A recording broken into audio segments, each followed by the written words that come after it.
So, you want to buy a piano. You have come to the wrong place, you know. You should have gone down the road. There's a nice treat waiting in terms of the largest grand or the smallest grand.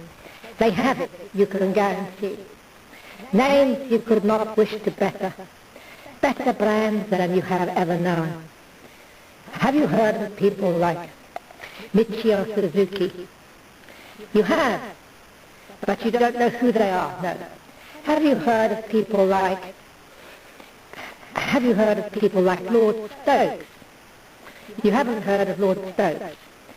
You thought that he was something to do, did you, with the invention of Frankenstein? No, you are thinking of Bram Stokes. And have you heard of Mary Bysshe Shelley? Bysshe. It's a wonder, isn't it, that when they go to places, they rate you upon which job you're going to get, where you're going to get it, and what parallel you are going to fill in its hierarchy of such pathos that they will pay you according to its rate that they say is fair, but you can work out that it's absolutely been, the odds have been annulled in your disfavour when you suddenly find that the 8-day-a-week contract was not including to be paid for the 7th day, which in some places and some traditions of religious authority state that there shall be a day of rest. So, you have come to the wrong place. Let's say you come into their shop and you say, we saw your piano on the net and we want, that is going to be ideal. It is going to be that one that begins with M. Piano name beginning with M. And the shopkeeper says, yes, I know what it is exactly that you want. Takes you promptly over to the Maharaja piano. This Maharaja piano was made in, you guessed, India. And that is where the great Indian snake tricks made such matrices of incompetence such as Franz Liszt, Frederick Chopin. And we won't get to what Berlioz did for the brass section of his anatomy, but we will essentially get to people like those put down in roles for the next job as Felix Mendelssohn, because their sanity was more that they were dubious because they were a Reformed Christian. Their nationality, in fact, was Jewish. That made them not the ideal choice for the top job. As Her Royal Highness Diana Spencer, as Lady Di, they used to call her, once said, if you want top job, as they called it, you have to have the demeanour for it. And frankly, as one person said about some other person, who shall remain nameless, I don't think she's got it. Well, people say to me, how did you learn to play the trumpet? I can only tell you it was with pain and such testimony to ignominy of those who don't want to be named for putting themselves in the course of that professorship which went with such places as the Clink. I have even been suggested to go to the Tower of London, that it might be advised by those who thought that I would be anything to do or better placed in music, that would fit me with the knowledge of manufacturing that would enable people to say, we value your knowledge about mechanics. I can tell you, I have never seen a mechanic in my life that is any real, much worse than I could be. That it doesn't make me wonder any less why such vehicles, for instance, are built, possessing not seemingly the amount of faith that it has for their drivers, that you wonder why people no longer drive round bends anymore. They no longer realise that a straight road is to be driven as fast as possible, that they must start changing the straightness of the road by overtaking and claiming the next gravestone in Madame Tussauds, or they must go round such bends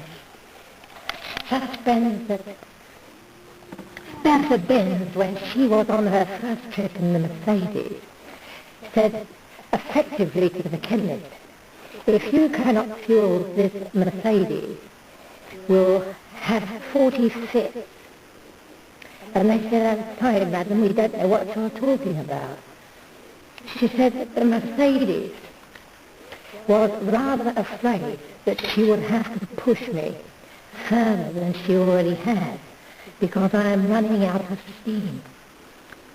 Oh, they said, Mercedes, they said, we thought that was the name of the car. Oh, I said, you stupid idiot. No, this my husband has built. His name is Ben. His name is Carl Benz. You have heard of him, have you? They say, oh, well, yes, we have, and we have also heard of Louis Hitler. Louis Hitler. And Bertha Ben said to him, she said, oh, we have not heard of him anymore. He has unfortunately crossed the path of the local politicians so badly that they do not now want to grant him the furniture to be kept off his farm. You have come to the right place. You walk in their shop, they come in, and you have been shown this Indian piano, which when you sit at it and it plays, sounds most snakily charming music, that you wonder why even Brahms set foot on a keyboard. I was once listening to the Brahms Rhapsody in G minor, which is the biggest load of emphasis that you could possibly put on staying one key that anybody ever made credible, any more than Shostakovich proved that there was no sense in it whatsoever. That's the perf that made Scotland no much more greater than the great Welshmen such as Richard Burton and more Italian actresses and singers such as Catherine Zeta-Jones. No one could have dreamed we were being scrutinized as someone with a microscope studies creatures that swarm and multiply in a drop of water. Few men even consider the possibility of life on other planets.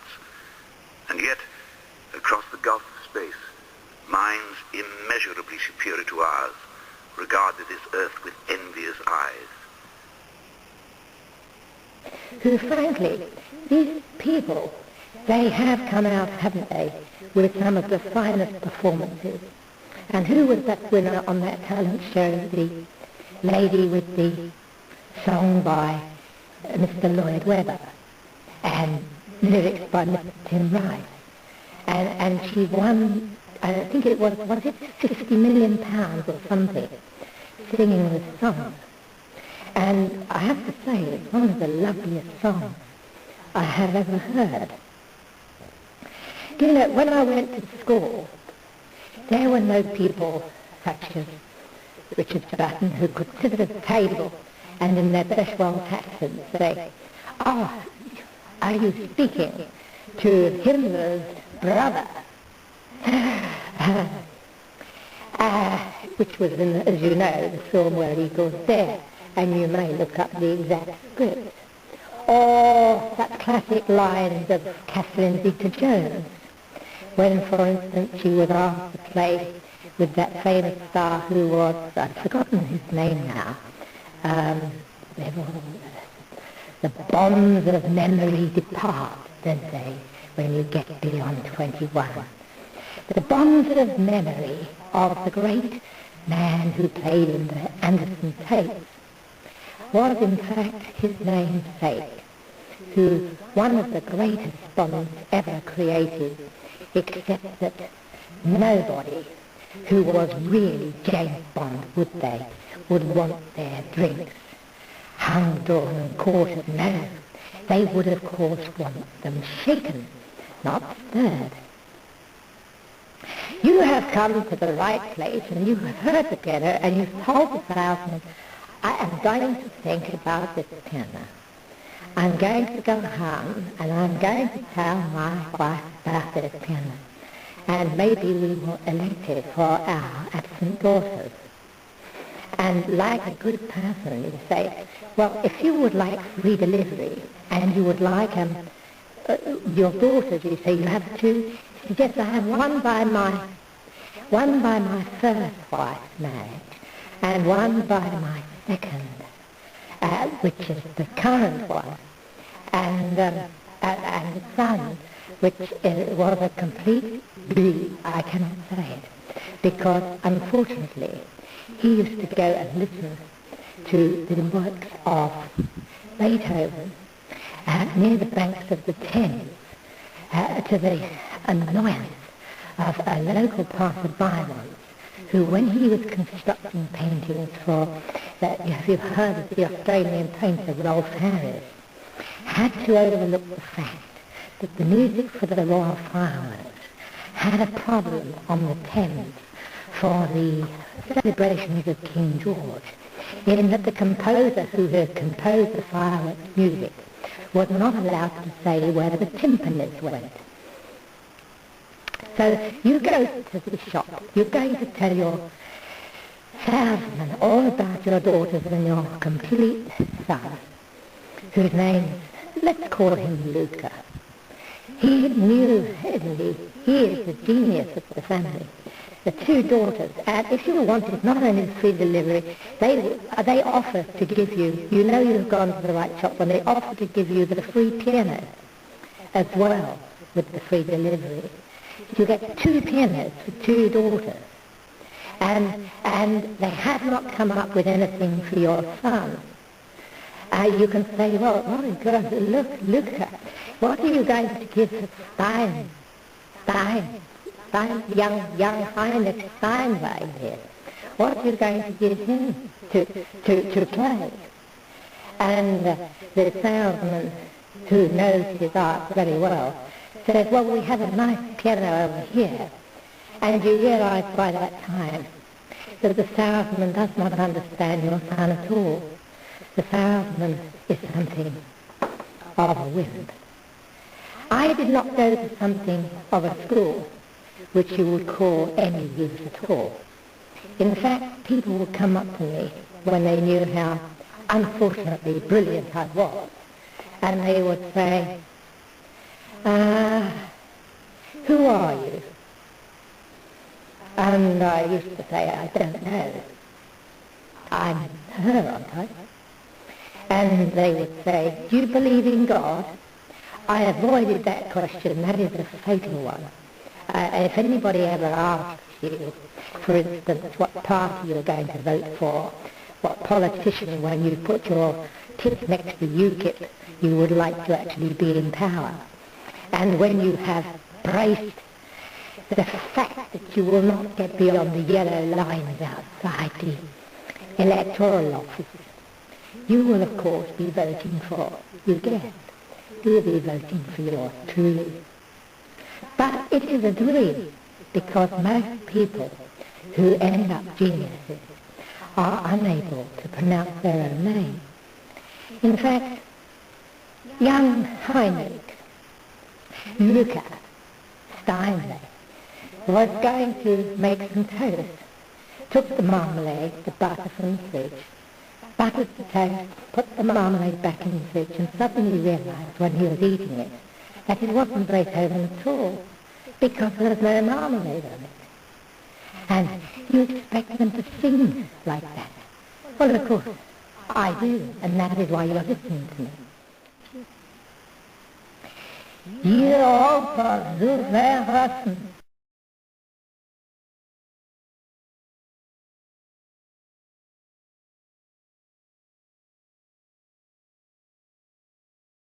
Und wer ich will leben in der Stuch, in der Freuden, der Gerechtigkeit.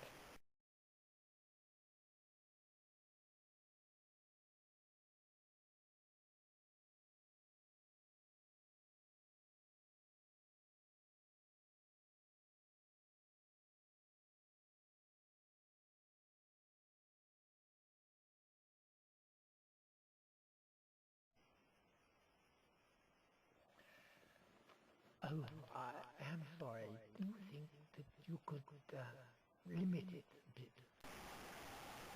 Keep it down. Well, no, limit it. Limit it. Softer. Though my heart was sleeping. Es ist nie helfen, Beethoven in der Gewinner Musikladen zu spielen.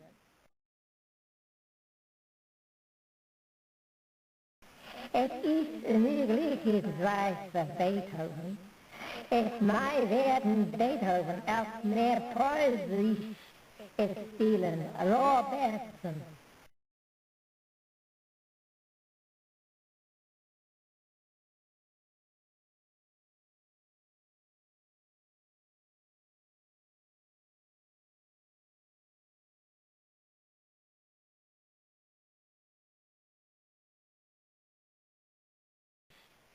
Spielen, Robertson. Die Marmalade dann überlassen.